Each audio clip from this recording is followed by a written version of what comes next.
This is G1 Inferno. Good, because I'm in the mood for some action. Inferno was a member of the Season 2 Autobot cast in G1. He was best friends with Red Alert. Whereas Red Alert was very anxious, Inferno was reckless. The two of them helped balance each other out. If Inferno was about to make a bad decision, Red Alert would steer him clear, whereas Inferno helped get Red Alert out of his shell. The two of them had one of the most genuine friendships in all of G1. Sadly, both Inferno and Red Alert were left behind by the G1 cartoon after the movie. Like many Season 2 Autobots, they never made any proper appearances in Season 3 or beyond. This is Beast Wars Inferno. Pain is my friend. Allow me to introduce you to it. Inferno was not a firefighter. He was a pyromaniac. He was also not a hero. He was a fanatic. Inferno was heavily damaged as he re-entered Earth's atmosphere as a protoform. Due to his damaged mind, when his pod scanned a fire ant colony, his alternate mode took over. Inferno did not remember being a Cybertronian. He thought he was an ant. His beast mode is dominating his logic circuits, and he sees the pod as his colony. Megatron was able to impress himself to Inferno enough to where he took over as Inferno's royalty or queen. Though Megatron often bristled at being called queen by Inferno, For the last time, stop calling me that. As you command, my... he at least adored having such a loyal underling. Up until that point, almost all the Predacons were either stupid, weak, or treacherous. Many of them were actually two or all three of those things at the same time. Inferno was different. He was a powerful bot, but he was also smart enough, but not too smart, and never treacherous. Deceit, treachery, mindless loyalty. Loyalty comes first. Megatron could give Inferno a task and expect it to be done efficiently. Inferno never questioned orders, he never went against his master, even if it was outright dangerous to him. Even if the orders would lead to Inferno himself being hurt, Inferno would carry it out. It all ended in the worst way possible for Inferno. In the final episodes of the Beast War cartoon, Megatron ordered Inferno, Quickstrike, and Waspinair to find a new base for the Predacons.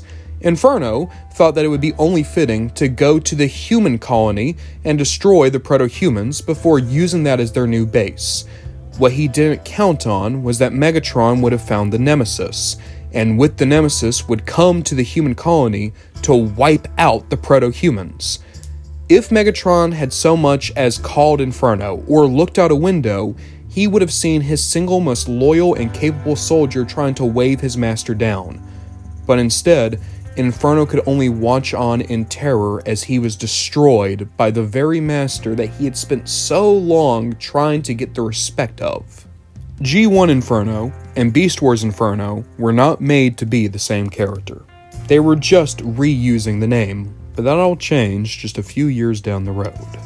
But let's not jump the gun. Keep in mind, this is still the many toys of, and we can open in 1997 to look at Inferno's original toy. This is a great second-year Beast Wars figure. That said, it's also a very fragile one.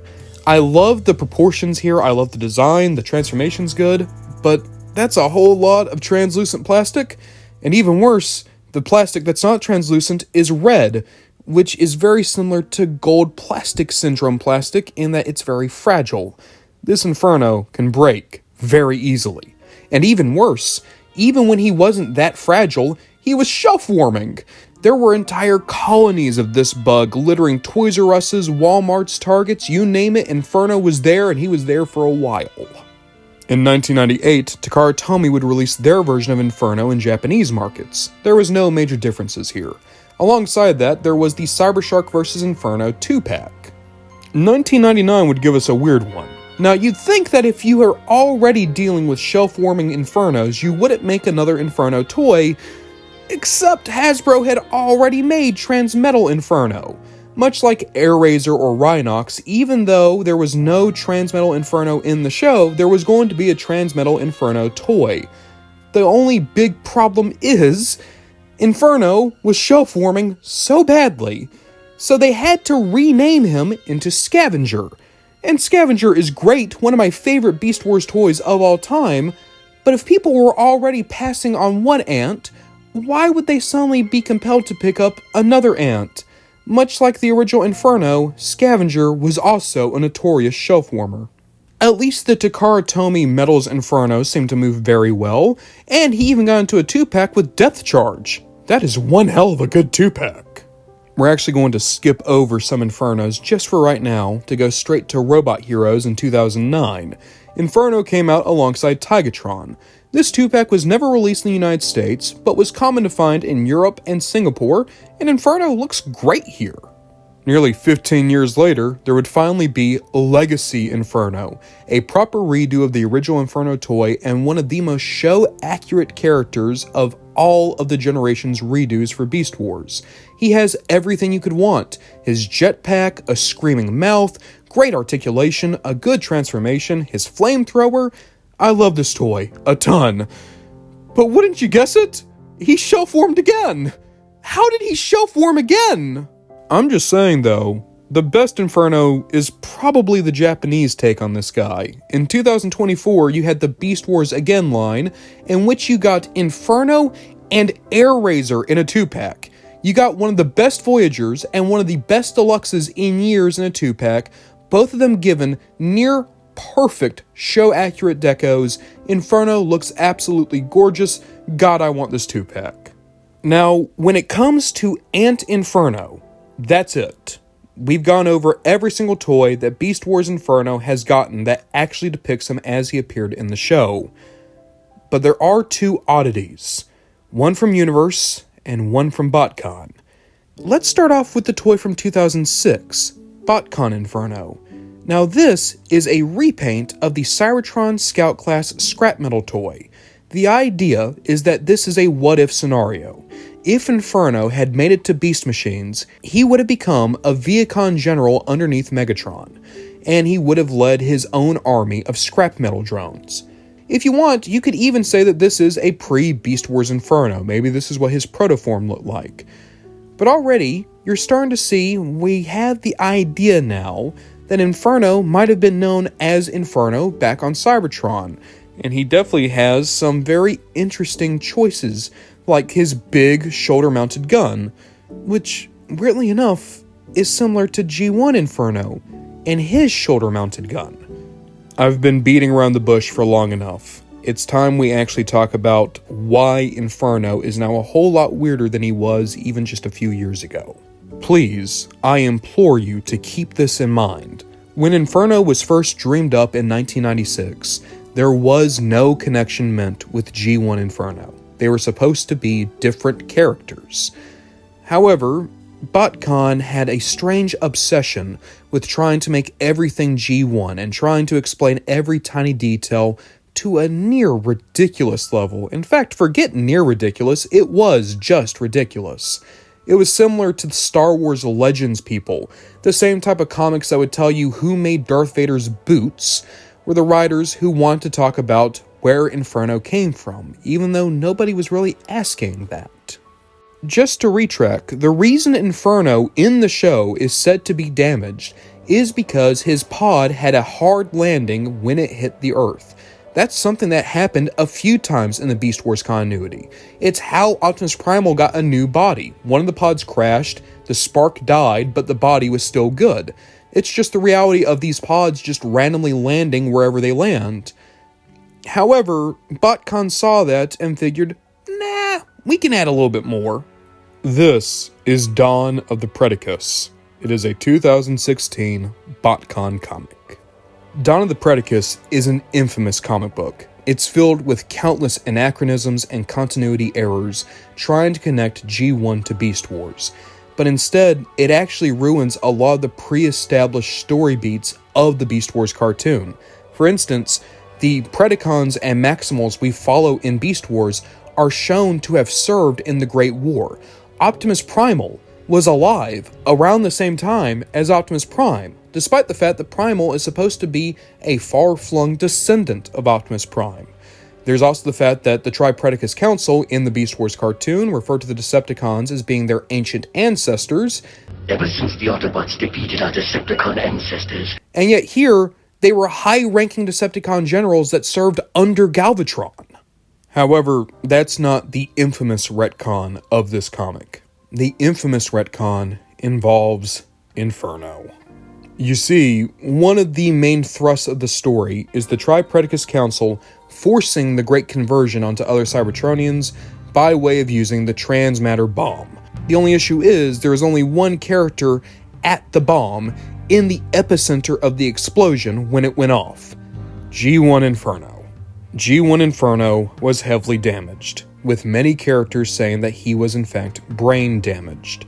Prowl said that it would be a miracle if he ever was able to speak again, which is why they put him into stasis. A number of the other characters caught in the explosion also chose to go into stasis, and they were all stored upon the Axalon. We've retconned it now from the Axalon being manned by a crew of volunteers to effectively the Axalon being a hospital ship that was transporting a number of weak and afflicted Cybertronians to some type of medical facility. It's no longer a science vessel, it was a morgue. If we were to follow all of this to its logical conclusion as put out by the Dawn of the Predacus comic book, that means that every Beast Wars character that wasn't a part of the initial crew of either the Axalon or the Darkside are all protoforms that are in varying levels of mental or physical distress, with Inferno specifically being stated to have brain damage. And that is the reason as to why when Inferno scanned in alternate mode, he went insane. Not because he was damaged in the crash, not because he scanned a fire ant, it's because he was already dealing with the heavy injuries of being bombed, and then he turned into a bug. For many years now, it's been stated that Hasbro needs everything to be G1. That's a joke within the fandom, but it's also just the sheer reality. Everything in Transformers has to reflect G1 in some way, and the things that didn't reflect G1 now have to retroactively fit G1. Which is why we have Inferno from G1 become Inferno from Beast Wars. They've taken a very fun, simple Autobot and turned him into whatever the hell this thing is. And they never had to. There was never any hint or inkling of that in the Beast Wars cartoon. There's no connection between these characters other than their names are Inferno and they have red as a primary color. But call it sycophantic nature, call it try-hard writing, call it pseudo-intellectualism. There were writers who thought this was a good idea and people would see it as a clever subversion, when in actuality, all it's done is make me feel really gross about Inferno. Again, Inferno used to be nice and simple. He's just a robot that thought he was an ant. But now you have to factor in the idea that he was a heavily damaged Autobot, that the other Autobots effectively left him to die inside whatever mental institution they were taking him to. Prowl and Ironhide and Silverbolt signed off on him being stored with no discernible cutoff date inside a ship, and then sent that ship to try to intercept Megatron and the Golden Disc. That gets us to the final Inferno I want to talk about. This came out in 2003, and at the time, it was just a case of a name dump, but retroactively, it makes this whole story even sadder to me. In Universe 2003, Inferno came out in a toy that was supposed to be an homage to G1 Red Alert. It's not clear as to why this toy wasn't just called Red Alert. It's possible that they were trying to avoid any type of confusion with the Unicron trilogy Red Alert. But in any case, this toy actually does have some similarities to Beast Wars Inferno in proportions, which is why in the ongoing Universe comic, it's stated that this is the Predacon Inferno, just a Predacon Inferno that was able to make it back to Cybertron at some point and get a proper Cybertronian mode. The funny thing is, this is a good guy Inferno. After Unicron abducted him, some of his sanity was restored, and when he was saved by Optimus Primal, Inferno swore loyalty to him and became a courageous warrior. it all starts to come full circle. If we're going to believe that G1 Inferno and Beast Wars Inferno were the same character, then that means in the proper canon, G1 Inferno is met with a horribly ignoble death, dying at the hands of the master he once served. But if he had been able to escape prehistoric Earth, had he somehow managed to make it back to Cybertron, he could have ended like this. An Autobot once again, serving Primus, trying to end the threat of Unicron once and for all. And how does he choose to do it? What's the body he takes on? What is his idea for a heroic character? He made himself look like Red Alert, his best friend. Listen, I'm obviously going way too deep here. None of this was intentional. But if you have try-hard writers wanting to make connections that aren't there, let me at least make a logical jumping off point from those horrible connections they've made. If this was G1 Inferno, he would remember Red Alert. He'd remember his best friend. And maybe some of that memory is still lingering inside of him. Maybe he took on this form because in his mind, when he was trying to think, what does a hero look like? What does a friend look like? What does someone who deserve a second chance look like? He thought of his best friend. And he took on that body. He took on that alternate mode. He doesn't know who Red Alert is anymore. But Red Alert's still in there somewhere. Inferno's psyche still thinks of a hero as being Red Alert. Let's stitch all of this together, because it actually is heartbreaking to me when you want to look at it through this lens. G1 Inferno was just a rank-and-file Autobot soldier. He did everything he could to help people, even though he was never an officer or the greatest of warriors. He was strong, brave, and he always had his best friend Red Alert by his side. Inferno and Red Alert managed to survive the war somehow, but seemingly by the time of Dawn of the Predacus, Red Alert was either dead or far away from Inferno. After Inferno was heavily damaged, what was left of the Autobots chose to ship him off to God knows where. If Red Alert was still alive, he did nothing to help his best friend. And once Inferno landed on prehistoric Earth, he became a monster. He became a pyromaniac. He became a fanatic. He became an out-and-out terror, and died on that same planet, his head being used as an instrument by proto-humans.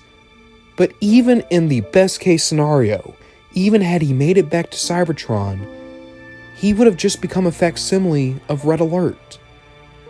Even if we don't know how much a G1 Inferno is still inside Beast Wars Inferno's head, there's still enough to remember that he loved Red Alert. He wanted to be more like Red Alert. There was no reason to add all this baggage to a Beast Wars Inferno. It was hacky writing. But even worse, it's hacky writing that's gone on to make G1 Inferno unbelievably depressing. Inferno, a bot who made it to Earth, a bot who left Firestar on Cybertron, a bot that served with his best friend, a bot who did anything and everything he could for the Autobot cause, and he dies in some horrible little shithole on the edge of the universe. This is Inferno's canon fate if we want to take this crappy comic book into account. And I'll be honest, it kinda ruins Inferno for me. There's only one thing I can hope. I hope that wherever the spark of G1 Inferno wound up, I hope he got to meet Red Alert again. Much like Chip Chase, the thing that breaks my heart the most is that even if Inferno got the best ending possible, he would still have these memories, these flashes of when he had friends and family. And those are all he has. He doesn't even realize that he's trying to look like Red Alert. In his head, that's just what a friend should look like. I have some people I need to thank at the end of this video. I need to thank the brother of Lockdown to Goat for suggesting Inferno. I need to give a colossal thank you to Go1916 and King Infernos, both of whom have spent weeks and months begging for Predacon Inferno. I need to give A massive heartfelt thank you to ShardikArt, who has given me this amazing thumbnail. It was actually seeing this beautiful, beautiful drawing that made me realize this would need to break the format of many toys of. But at the end of it all, guys, after reminiscing on Inferno and considering this story that they've unfolded, all I can say is I hope that everyone watching this can go and just give a big hug to a friend or a family member or a pet. Just let them know that you care. We'll get back to the usual format next week with Nemesis Prime, but until then, we're just going to see what we get up to next time.